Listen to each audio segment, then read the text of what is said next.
Good morning. சுகோணம் ஃபார்மில் இருக்கேன். மணி 7:15 ஆறுது. 6:30 மணிக்கே வந்து வேலையை ஆரம்பிக்கணும் அப்படின்னு நினச்சேன். ஏன்னா கொஞ்சம் 10 மணி 11 மணிக்கெல்லாம் வந்தேன்னா வேலையே செய்ய முடியல. சரியான வெயில் இங்கே. ஒரு 1 ஹவர் வேலை செய்யறதுக்குள்ளே டயர்ட் ஆகிடுது. அதனால் சரி இன்னைக்கு கார்த்தால வந்து பண்ணலாம் அப்படின்னு பார்த்தேன். இங்கே பாருங்கள், இன்னும் எவ்வளோ பனி இருக்குது. அப்படியே இன்னும் வெளிச்சமே பெருசாக வரல. நான் அந்த ஃபார்மில் நடந்து வர இடத்துலேயே காலெல்லாம் சுத்தமாக நனைஞ்சிடுச்சு, அவ்வளோ பனி.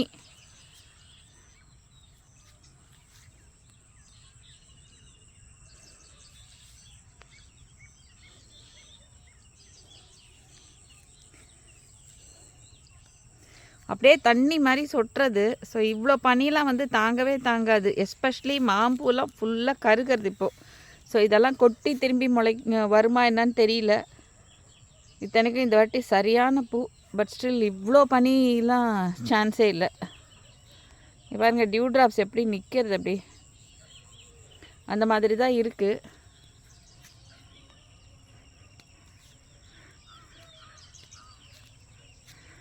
ஸோ நம்ம அதிலே ஒரு போஸ்ட் போட்டிருந்தேன், ரொம்ப நியூட்ரியன்ட்லாம் லீச் அவுட் ஆகிடுது அப்படின்னு சொல்லிட்டு. So we started with that actually.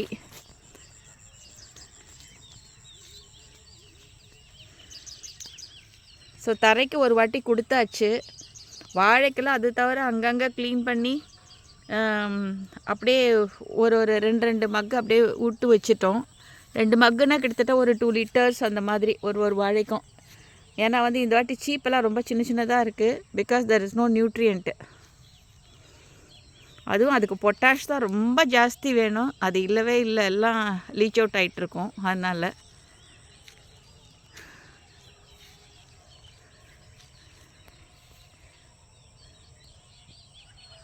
So இதுக்கு நடுவில் நான் என்ன பண்ணேன்னா, இப்போ இந்த மாதிரி கீழே இருக்கிறதுலாம் கொஞ்சம் க்ளீன் பண்ணி வைக்கலான்னு சொல்லிட்டு, அதுதான் ஒரு 10 மணி 11 மணிக்கெலாம் வந்து சான்ஸே இல்லை, முடிய மாட்டேங்கிறது அவ்வளோ வெயிலாக இருக்கிறதுனால. ஸோ அதனால் கார்த்தால வந்துட்டேன் இன்றைக்கி. ஸோ இன்றைக்கி இந்த ஃபஸ்ட் ரோ ஃபுல்லாக பண்ணிடணும் அப்படின்னு யோசிச்சுட்டு இருக்கோம். ஏன்னா சாயந்தரம் வந்து ஒரு ஸ்ப்ரே கொடுக்கலான்னு பிளான் பண்ணியிருக்கோம்.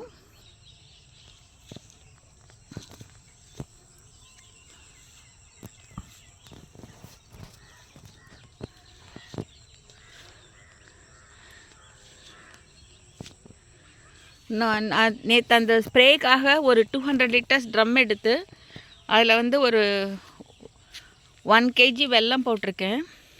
அதில் வந்து 1 litre Pseudomonas, 1 litre potash bacteria,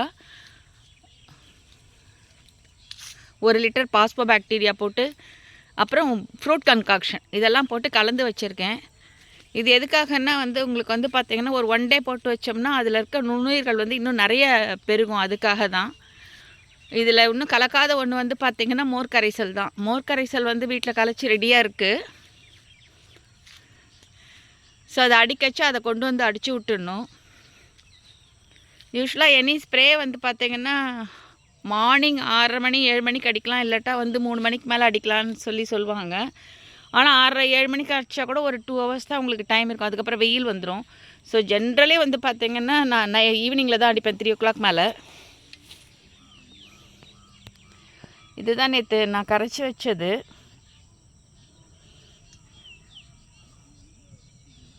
ஓரளவுக்கு இதில் வந்து அந்த இது வர ஆரம்பிச்சிருக்கு பாருங்கள், ஃபெர்மெண்ட் ஆக ஆரம்பிச்சிடுச்சு. ஸோ இன்னும் கொஞ்சம் நிறைய ஆயிருக்கும். அதில் மைக்ரோ ஆர்கானிசம்ஸ்லாம் கொஞ்சம் ஜாஸ்தி இருக்கும் இதில். இப்போ ஈவினிங் வரைக்கும் நம்மளுக்கு டைம் இருக்குது. அது இன்னும் கூட ஜாஸ்தியாக பெருகும். செடிங்களுக்கெல்லாம் பொட்டாஷ் எந்த அளவுக்கு முக்கியமோ அதே அளவுக்கு போரானும் முக்கியம். போரான் வந்து பார்த்திங்கன்னா மைக்ரோ நியூட்ரியன்ட் தான். நிறைய கொடுக்கணுன்னு அவசியம் இல்லை. ஆனால் அது இருந்தால் தான் வந்து பார்த்திங்கன்னா உங்களுக்கு வந்து காய் நல்ல ஷேப்பாக பெருசாக என்ன ஆப்டிமம் சைஸ் வரணுமோ அது வரணும். ஸோ இது வந்து கரைச்சி வச்சு ஒரு 4 நாள் ஆச்சு. இது ஊறின்னு இருக்குது. அப்படியே கொஞ்சம் ஸ்ட்ரிங்க் ஆகும் இது தண்ணியில் ஊறினதுனால. இப்போ இன்றைக்கி வந்து அது ஸ்ப்ரே பண்ணிட்டாச்சுன்னா நான் என்ன பண்ணேன்னா இது அப்படியே ஒரு பக்கெட்டில் மொண்டு ஒரு மரத்துக்கும் ஒரு லிட்டர் அப்படியே கொடுத்துட்டு போயிட்டே இருக்க வேண்டியது தான். இது வந்து தரையில் கொடுக்கறது தான். அப்படியே தூக்கி வேரில் விட்டுட்டு போயிட்டே இருக்க வேண்டியது தான். ஸோ உங்களுக்கு வந்து போரானும் கிடச்சிரும், பொட்டாஷும் கிடச்சிரும். ஸோ நான் நாளைக்கு அப்புறமா வந்து பார்த்திங்கன்னா தண்ணி பைப்பில் உடைச்ச ஈயம் கரைசல் கலந்து விட்டுடலாம் அப்படின்னு யோசிச்சுன்னு இருக்கேன்.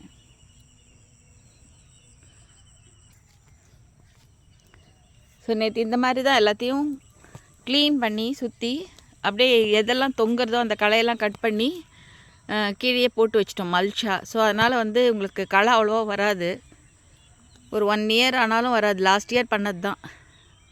பார்த்திங்கன்னா காய் நிறைய வச்சுருக்கு இதில். ஸோ இப்போ வந்து நியூட்ரியன் கண்டிப்பாக இதுக்கு ரொம்ப முக்கியம்.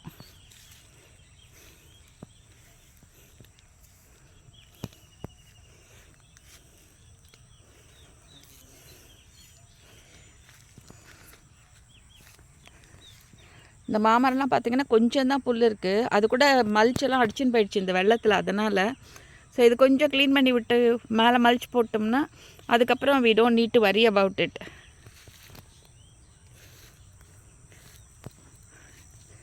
செகண்ட் இப்போ லெமனும் எல்லாமே சீசன். இப்போது கொய்யா பட்டம் ஆரம்பிக்குது. லெமனும் வந்து நிறைய பூ பிடிக்க ஆரம்பிச்சிருது.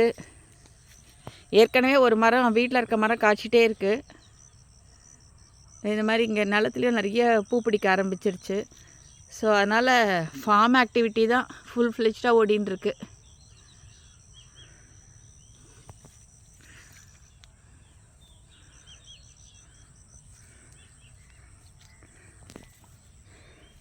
ஆனால் நிலத்தில் கை தான் வைக்க முடியல, அப்படியே பனி சொட்டுறது. அதனால் பாருங்கள் தண்ணி பாருங்கள் எப்படி நிற்கிறது.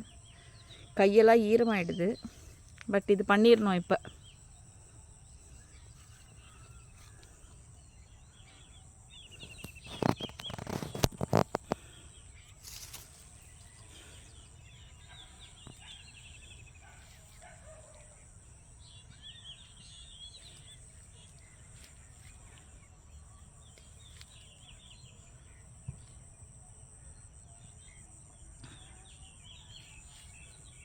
இந்த காயில் கொஞ்சம் பெருக்க ஆரம்பித்த உடனே திருப்பி ஒரு போஸ்ட் போடுறேன்.